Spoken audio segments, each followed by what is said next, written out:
This is the story of the powerful and rare stones, starting with two strangers who are seen discussing something special about the stones. Meanwhile, the main character, Shun Asanga, wakes up from his sleep. At the same time, another boy is shown searching for the sun, which appears to him like a stone. Shun goes to a nearby shop to look at some stones as he is very fond of them. The shopkeeper explains that these are stones from the various varieties of quartz. Shun wants to touch them, but to do so, he has to make a purchase first. When Shun complies, he gets a chance to look at a stone. He begins to examine it in the sunlight, and just then he hears the sound of a bell. Perhaps he needs to rush to school. The crystal Shun likes is something he wishes to buy. At first, the shopkeeper jokes about it, but then says the crystal Shun likes belongs only to him, and he can buy it later. Shun himself remembers when he first fell in love with crystals. He was very young then. He believes that every stone has its own unique world, and while looking at them, he often gets lost in their beauty. The truth is, Shun wants to immerse himself entirely in the world of stones. Shun shares his morning visit to the shop and the stones he saw with his mom. The stone he liked was a garden quartz. Shun is surprised because his mom already knew about it, as she used to be an archaeologist. Shun wants her to stop worrying and resume her practice. She tells him that it would be better to restart after a year or two. Shun then shifts the topic to the Mao statues, known for their peculiar body postures. The upcoming weekend marks Shun's dad's birthday, and Shun is very excited about it, but he worries if, like before, his dad might forget about his birthday this time as well. Shun sends him a message, but if his dad doesn't show up, Shun plans to go straight to his office and bring him back somehow. Shun spends his days studying, playing with his friends, and doing other activities with great enthusiasm. But looking at stones remains his favorite hobby. He has also sent his dad a message to meet him that evening, ensuring he doesn't forget to come. That evening, Shun, along with his mom, makes all the arrangements for his dad's party. His mom already suspected that the same thing might happen again, and she was prepared for it. Since Shun had promised to bring his dad, he sets out to fetch him. Shun's dad works at a lab as a professor named Kushgun Asanga. He is so engrossed in his work that he doesn't even respond to Shun's calls. Determined, Shun reaches his dad's office. He uses his biodata to gain access to the highest floor. There, a boy carrying a dagger with a stone embedded in it is seen. However, the boy's intentions do not seem right, as he has knocked out two guards. When Shun finally reaches his dad's office, he finds it empty. He goes near his dad's desk and notices a photograph kept there. His eyes then fall on some crystals lying on the table. Shun had never seen such a crystal before. The moment he touches it, a portal to a strange world opens up, drawing him in with an irresistible pull. Meanwhile, the story takes a dramatic turn.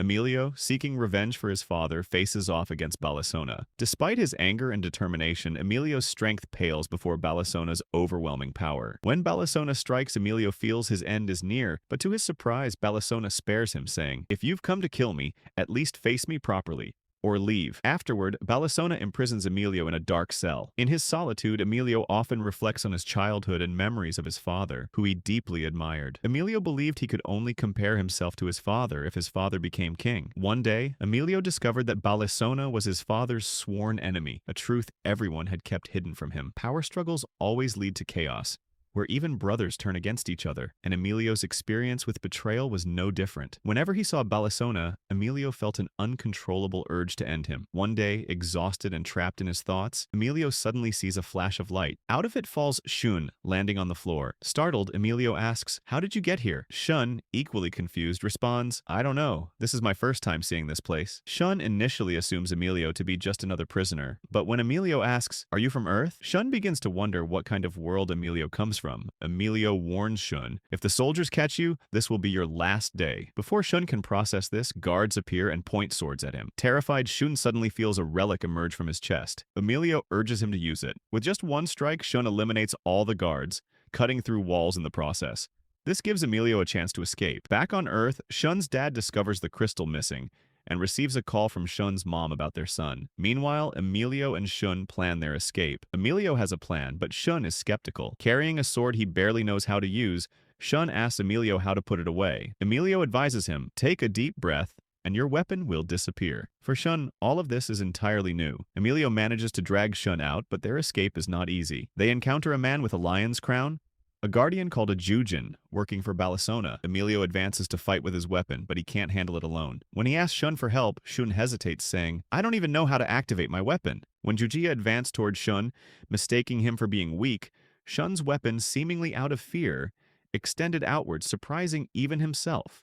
Jujia, however, had his own weapon and, with a single blow, sent both Shun and Emilio flying into the river. At that moment, news reached Ujaya that the king wanted them alive. However, their fall wasn't entirely his fault. Emilio managed to pull Shun out of the water, but the journey ahead had to continue through secret pathways. Emilio had significant knowledge of these hidden routes, making Shun suspicious, thinking Emilio might be a thief. But if anyone seemed shady, it was Velzal, who couldn't understand how a creature from Earth had come into possession of a rap relic. Shun, on the other hand, had no idea where his weapon originated or how it worked. Soon the two emerged from the caves, only to encounter a strange mausoleum-like structure that gave Shun an eerie feeling. Suddenly, a voice called out, addressing Emilio as Prince, leaving Shun utterly confused. Why would a prince be on the run like this? As the trio moved forward, Shun bombarded Emilio with questions about how he could be a prince and why he had been imprisoned.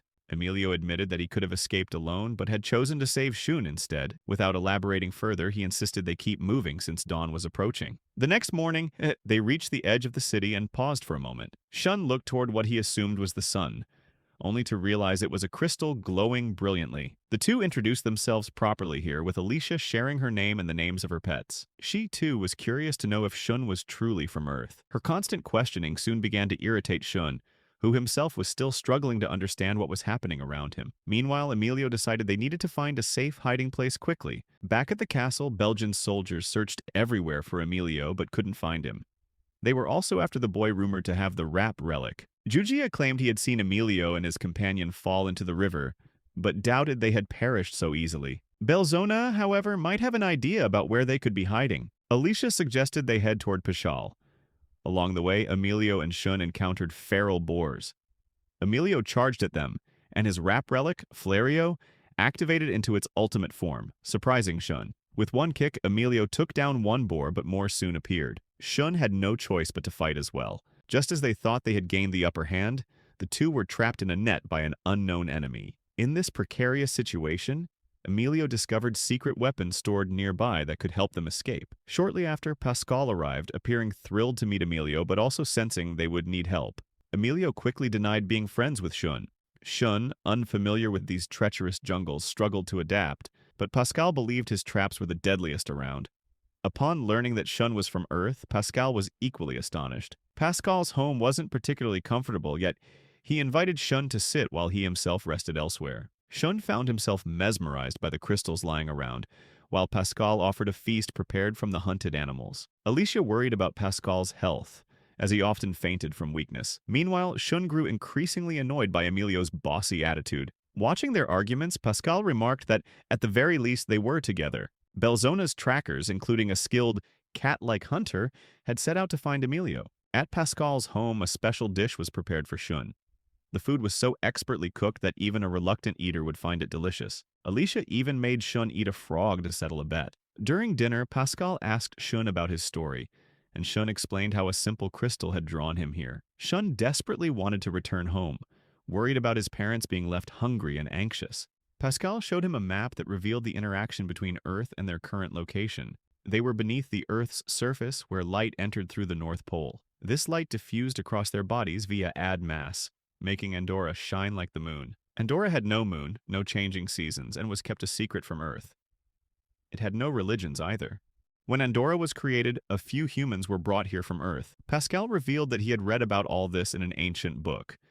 Shun learned that Andorra had existed for years. To return to Earth, they needed to go to a place called Babylon. Shun had heard this name before. Pascal admitted that Babylon had been destroyed years ago in a war. Though Belzona had attempted to rebuild it, the efforts had failed. Pascal wanted to show Shun his rap relic. For the first time, Shun managed to activate his weapon himself. Pascal observed curiously, asking Shun to deactivate it afterward. Shun, in turn, asked about Pascal's weapon. Pascal explained that not everyone in Andorra could activate weapons, and he was among the rare few. Alicia also had her rap relic, Flario, made of particles sustaining Andorra. When these particles collided, they emitted energy, forming the rap relics. Shun insisted on going to Babylon, desperate to reunite with his parents. Alicia asked Emilio to explain the risks, but Emilio sarcastically told Shun that if he wanted to die so badly, he was welcome to. This sparked yet another argument. Pascal confessed that he had once worked with Belzona on Babylon's reconstruction,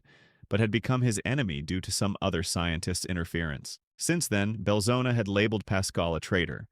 When Belzona sent troops toward Pascal's house, he urged everyone to leave and finally escaped in his airplane. Pascal revealed that Babylon wasn't rebuilt because of a hidden secret, one that he might still be able to unveil.